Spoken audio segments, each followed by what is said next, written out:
علیم اور خبیر میں فرق یہ ہے کہ گندم کا دانہ موجود ہو، اللہ اس دانے کو جانتا ہے، یہ اس کی صفت علیم کا تقاضا ہے۔ اور صفت خبیر کا تقاضا یہ ہے جب یہ دانہ چکی میں پسے گا اور ہزاروں ذروں میں یہ دانہ تبدیل ہو جائے گا آٹے کی شکل میں، اب یہ ذرے کہاں کہاں پہنچیں گے، روٹی بن کر کس کس پیٹ میں اتریں گے، اللہ وہ بھی جانتا ہے۔ گندم کے دانے کو جاننا اس کی صفت علیم کا تقاضا ہے۔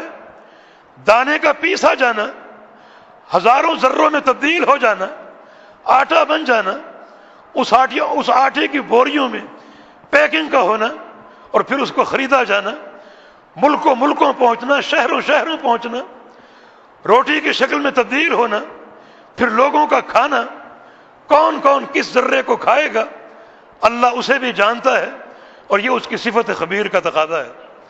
اللہ خبیر ہے، ایسا باخبر، اے لوگوں، اے انسانوں، ہمارے ظاہر کو جانتا ہے، ہمارے باطن کو جانتا ہے، جو کام ہم اجالے میں کریں انہیں بھی جانتا ہے، اندھیروں میں کریں انہیں بھی جانتا ہے، جو بات ہم زور سے کہیں اسے بھی سنتا ہے، اور جو بات نہ کہیں دل میں چھپا لیں اسے بھی جانتا ہے، اور جو بات ہم دل میں تو ہو لیکن کہنے کا ارادہ نہ ہو اسے بھی جانتا ہے۔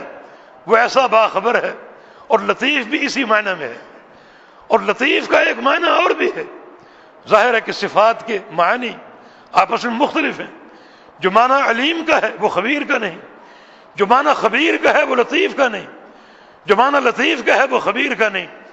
لطیف کا ایک معنی یہ ہے کہ اللہ رب العزت اپنے بندوں کے لیے خفیہ تدبیریں فرماتا ہے، بندوں کا ظاہر ان تدبیروں کی توقع بھی نہیں کرتا کہ میں کبھی کامیاب ہو سکوں گا، اس بحران سے نکل سکوں گا، مگر اللہ رب العزت اس بندے کو آزماتا ہے۔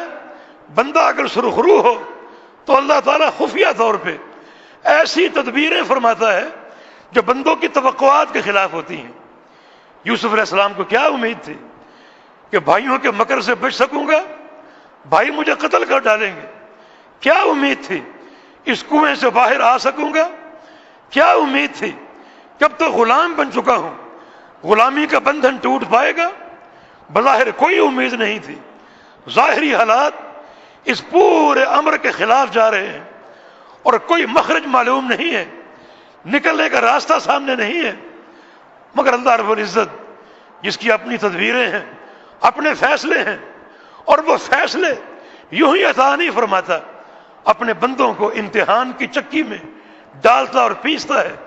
یوسف علیہ السلام کو بھی ڈالا، پیسا تنہائی میں، حتیٰ کہ جیل کی سلاخوں میں دو ساتھیوں سے دوستی ہو گئی، رفاقت قائم ہو گئی۔ مسلمان کی دوستی یوں ہی نہیں ہوتی، مقصد سے خالی نہیں ہوتی، اگر مقصد سے خالی ہو تو وہ دوستی عبث ہوتی ہے، اور وہ بندہ دوستی کے امتحان میں ناکام ہے۔ جس سے بھی دوستی قائم کرو اس کا ایک ہی مقصد ہو کہ جب بھی موقع ملے گا اپنے اس دوست کو دین کی دعوت دوں گا، توحید کی دعوت دوں گا، مسلک کی سچی دعوت دوں گا۔ جو بندہ دعوت دے وہ اس تعلق کے امتحان میں کامیاب ہے، اور دعوت نہ دے وہ ناکام ہے۔ جیل کے یہ دو ساتھی تھے، ان کے ساتھ ایک محبت تھی، ایک پیار تھا، مگر محبت کا ایک ہدف تھا، اس ہدف کے انتظار میں تھے کہ جب بھی موقع ملے گا دعوت دیں گے۔ اور ایک زیرک انسان، ایک دانا اور بینا انسان دعوت کے مواقع تلاش کرتا ہے، یہ نہیں کہ گھر کے دروازے پر پہنچے، دستک دی، معلوم نہیں انسان اندر کس حالت میں ہے، کیا اس کی کیفیت تھی اور کیا اس کی طبیعت تھی۔ وہ باہر نکلا، کون ہے؟ نکلتے ہی پوچھا کلمہ پڑھو، کلمہ سناؤ۔ یہ دعوت کے مقاصد کے خلاف ہے اور دعوت کی حکمت کے خلاف ہے۔ یوسف علیہ السلام سے ان کی دوستی ہو گئی، اب وہ انتظار میں ہیں کب ان کو دعوت دیں۔ بادشاہ کو خواب آیا، اس کی تعبیر اس نے معلوم کرنا چاہیے، اور ان جیل کے ساتھیوں نے بھی خواب دیکھا، اس کی تعبیر انہوں نے معلوم کرنی چاہیے۔ یوسف علیہ السلام سے تعبیر پوچھی، اب یوسف علیہ السلام نے دیکھا کہ یہ دونوں تعبیر کے تعلق سے میرے محتاج ہیں، چنانچہ تینوں بیٹھے ہوئے تھے اور کھانے کا وقت ہو رہا تھا۔ کھانا آنے والا تھا، یوسف علیہ السلام نے فرمایا میری جیل کے ساتھیوں، تمہاری تعبیر کا مسئلہ بھی سامنے ہے اور کھانا بھی آنے والا ہے، ہم فارغ بیٹھے ہیں، کیوں نہ ایک کام کی بات ہو جائے۔ دوستوں نے کہا وہ کام کی بات کیا ہے؟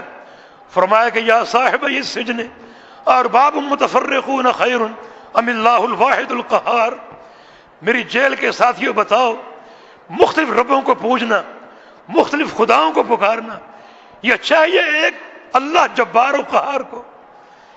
کیا بہتر ہے ایک انسان اس کے گلے میں مختلف خداؤں کے طوق ہوں، صبح کسی کو سلام، شام کسی کو سلام، اجمیر میں کوئی درگاہ ہے اور کراچی اور پاک پتن میں دوسری اور تیسری، ان سب کی غلامی کے طوق گلے میں باندھے پھر رہا ہے؟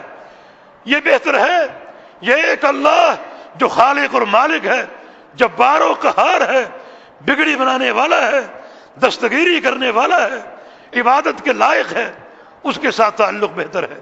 ما تعبدون من دونہ الا اسماء سمیتموها انتم وآباؤکم ما انزل اللہ بہا من سلطان، تم جن جن کو پوجتے ہو وہ سب کے سب نام ہیں جو تم نے خود رکھے ہیں۔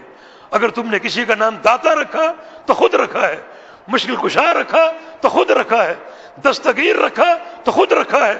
ما انزل اللہ بہا من سلطان، اللہ کی طرف سے ان ناموں کی کوئی سند اور کوئی برہان نہیں ہے، یہ نام تم نے خود رکھے ہیں، تمہارے باپ دادوں نے رکھے ہیں۔